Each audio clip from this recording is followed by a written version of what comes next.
राजस्थान के सभी पेंशनधारियों को मेरा नमस्कार। MS news Hindi YouTube channel पर सभी राजस्थान पेंशनधारियों का एक बार फिर से स्वागत है। तो साथियों, आज का टॉपिक राजस्थान पेंशनधारियों के लिए बेहद खास खबर लेकर आ चुका है आपके सामने। तो वीडियो को शुरू से लेकर लास्ट तक जरूर देखें, क्योंकि अगर आप राजस्थान से बिलोंग करते हैं और आप एक पेंशनधारी है या फिर आपके परिवार में कोई भी पेंशनधारी है, तो हो सकता है कि यह वीडियो आपके काम आ जाए। तो वीडियो को बिल्कुल भी स्किप ना करें, तो वीडियो में बने रहें। राजस्थान तोहफा 9 मार्च 2026, यानी कि राजस्थान पेंशनधारियों को तोहफा मिलने वाला है। 9 मार्च को 2026 से शुरू होने वाला है। तो मैं बता दूं कि इसमें वृद्ध पेंशनधारी, विधवा पेंशनधारी, विकलांग पेंशनधारियों के लिए बहुत ही स्पेशल बड़ा धमाका है। वीडियो के माध्यम से जानेंगे कि कौन सा धमाका होने वाला है। लेकिन इसके साथ साथ पेंशन में, राजस्थान की पेंशन में 11 नए नियम भी लागू कर दिए जाएंगे। लेकिन उसके साथ मैं बता दूं कि नई साल के बाद में पेंशन, अभी कुछ पेंशनधारियों की पेंशन आई नहीं है, तो अब की बार जिन भी पेंशनधारियों की पेंशन आने वाली है, तो वो पेंशन बढ़कर आने वाली है, यानी कि 1500 से 4500 तक के बीच में आने वाली है। तो साथियों, वीडियो में बने रहें। पेंशनर्स धारकों को 6000 रुपये बकाया भी जारी होने वाली है। लेकिन इसके साथ साथ इनकी कुछ पेंशनधारियों की, यानी कि कहीं आप तो नहीं हैं उनमें से, तो इन पेंशनधारियों की पेंशन भी बंद होने वाली है। और जिनकी पेंशन शुरू होने वाली है या पेंशन मिलने वाली है, उनको नई सुविधाएं भी जारी होने वाली है 9 मार्च से। ध्यान रहे, 9 मार्च। तो साथियों, वीडियो में बने रहे, वीडियो को पूरा देखें। आज की वीडियो में हम बात करेंगे राजस्थान के लाखों पेंशन धारकों के लिए आई बड़ी खबर के बारे में। आपके परिवार में या आप कोई भी वृद्ध, विधवा या दिव्यांग पेंशन ले रहा है, तो यह जानकारी आपके लिए बहुत ही जरूरी है। राजस्थान सरकार की पेंशन के तहत अब पेंशन से जुड़े कुछ नए नियम भी लागू कर दिए जा रहे हैं। तो वीडियो में बने रहें। बताया जा रहा है कि 9 मार्च 2026 से पेंशन व्यवस्था में बदलाव भी हो सकता है। सबसे बड़ी खबर यही है कि पेंशन राशि में बढ़ोतरी की बात सामने आ रही है। कुछ रिपोर्ट्स के अनुसार पेंशन को 1500 से बढ़ाकर के 4500 रुपये करने की चर्चा चल रही है। तो साथियों, पेंशन जब भी आएगी अवश्य ही बढ़ के आएगी, जिसमें बुजुर्ग, विधवा और विकलांग और दिव्यांग लोगों को फायदा मिलेगा। इसके अलावा यह भी बताया जा रहा है कि कई पेंशन धारकों को लगभग 6000 तक का बकाया भुगतान भी मिल सकता है, यानी कि जिनको नई साल के बाद में पेंशन नहीं मिली है, उनको 6000 रुपये बकाया भी मिल सकता है। बताया जा रहा है कि 9 मार्च 2026 से पेंशन में जुड़ने वाले मेंबर्स या नागरिक, तो मैं उनको बता दूं कि उनकी पेंशन में 11 नए नियम भी लागू हो सकते हैं। साथ ही पेंशन राशि बढ़ने की भी चर्चा है। इतना ही नहीं, कई पेंशन धारकों को 6000 तक का बकाया भुगतान मिलने की भी खबर सामने आ रही है। इसीलिए वीडियो को शुरू से लेकर लास्ट तक जरूर देखें। आज हम पूरी जानकारी आम भाषा में लेने वाले हैं, क्योंकि कुछ नागरिकों को समझ में नहीं आता है। तो साथियों, अगर आप भी एक पेंशनधारी हैं, तो वीडियो में जुड़े रहें। राजस्थान पेंशन योजना क्या है?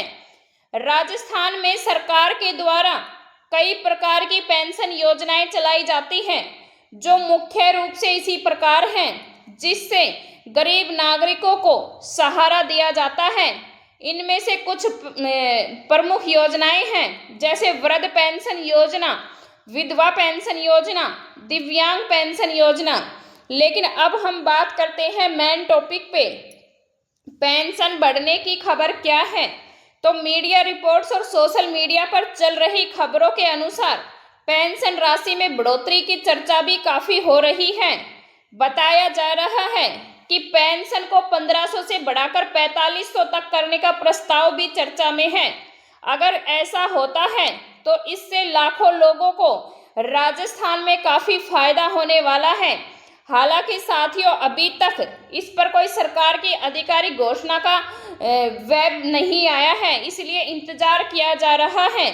लेकिन इसके साथ जो 11 नए नियम संभावित होने वाले हैं, अब हम उन पे चर्चा करें तो 11 नियमों की जिनकी चर्चा की जा रही है उनकी अगर बात करें तो नंबर 1 है आधार कार्ड अनिवार्य।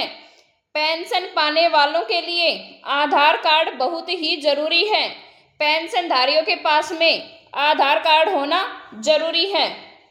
दूसरे नियम की बात करें तो बैंक खाता आधार से लिंक होना बहुत ही जरूरी है। पेंशन सीधे बैंक खाते में ही आएगी। अगर बैंक खाता लिंक है आधार से तो बैंक में सीधी पेंशन आ जाएगी। तीसरे नियम की अगर हम बात करें तो ई-केवाईसी जरूरी है। हर पेंशन धारक को ई-केवाईसी करवानी जरूरी है। 4 नंबर के नियम की बात करें तो जीवित प्रमाण पत्र, हर साल लाइफ सर्टिफिकेट देना बहुत जरूरी है। 5वें नियम की बात करें तो आय सीमा नियम, अगर आय सीमा ज्यादा है तो पेंशन भी हो सकती है बंद। 6वें नियम की बात करें सरकारी नौकरी वाले अपात्र, परिवार में सरकारी नौकरी होने पर भी जांच हो सकती है, इसलिए सरकारी नौकरी होने पर पेंशन नहीं मिलेगी। 7वें नियम की बात करें तो डुप्लीकेट पेंशन, अगर कोई व्यक्ति 2 जगह से पेंशन ले रहा है तो जल्द ही अपनी पेंशन बंद कर दे, नहीं तो पेंशन बंद हो जाएगी और साथ में जुर्माना भी लिया जाएगा। 8वें नियम की बात करें तो गलत दस्तावेज पर कार्रवाई, फर्जी दस्तावेज मिलने पर पेंशन रद्द हो सकती है। 9वें नियम में बैंक खाता सक्रिय होना बहुत जरूरी है। बंद या निष्क्रिय खाते में पेंशन नहीं आएगी। 10वें नियम में मोबाइल नंबर अपडेट, पेंशन धारकों को मोबाइल नंबर अपडेट रखना बहुत जरूरी है, जिससे पेंशन का हर मैसेज आपके पास में आता रहे, आपको पता रहे। 11वें नियम की अगर हम बात करें तो सत्यापन अभियान, सरकार समय समय पर पेंशन धारकों का सत्यापन करवा सकती है, इसलिए समय समय पर अपने सत्यापन करवाएं। तो क्या करे पेंशन धारक? अब पेंशन धारियों को करना है कि अगर आप पेंशन लेते हैं तो आपको यह काम जरूरी है करना। आधार कार्ड अपडेट करवा कर रखें, बैंक खाता आधार से लिंक रखें, ई-केवाईसी करवाएं, लाइफ सर्टिफिकेट जमा करवाएं। इसके लिए आप नज़दीकी ई-मित्र केंद्र या सरकारी पोर्टल पर जाकर जानकारी भी ले सकते हैं, फॉर्म भी भरवा सकते हैं। और दिव्यांग बच्चों को राहत के लिए मानसिक रूप से विकलांग या निःशक्त बच्चों को विवाह के बाद भी पेंशन मिलती रहेगी।